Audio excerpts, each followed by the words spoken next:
Magandang gabi sa inyong lahat, binibining at Ginoo. Ngayon, bago ko sa simulan ng aking talumpati, ako muna ay magpapakilala. Ako si Binibining Lovely Gracie Macario na nanggaling sa BSN Filipino 2A. Ngayon, ang pamagat ng aking nagawang sanaysay, ito'y patungkol sa trapiko. Sino dito sa inyo ang nakaranas ng trapiko? Ngayon, sisimulan ko na. Handa na ba kayong makinig?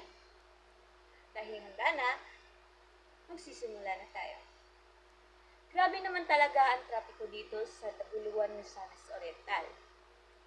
Nakala mo ay Manila. Parang hindi na bago pero tuwing naiipit ako sa sitwasyon ito, para akong isda na inilagay sa lata. Kanina lang umalis ako ng bahay ng alas 8:30 ng umaga para pumasok sa paaralan. Akala ko pa naman maaga pa ako pero ano nangyari? Nakatigil lang ako sa kalsada ng ilang minuto.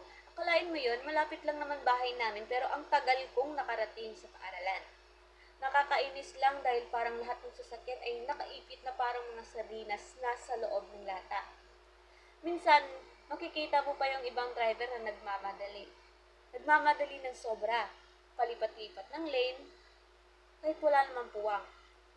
Para sila lang yung may pinagdadaanan. Ay hindi lang naman sa umaga ito nangyayari Ganun din sa pag-uwi ko. Grabe. Wala na talaga akong karapatan para magmadali.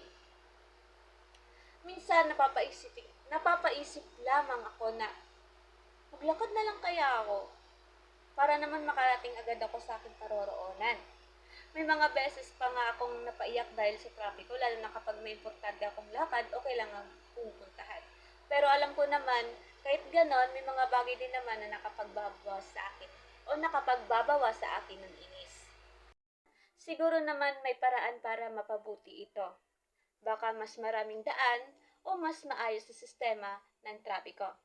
Pero ngayon, kailangan lang talaga nating magtiis at magdala ng pasensya tuwing lalabas tayo. Hanggang dito na lamang po ang aking sanaysay na nabuo. Naway meron kayong natutunan sa akin. Maraming salamat. Hanggang sa muli. Paalam.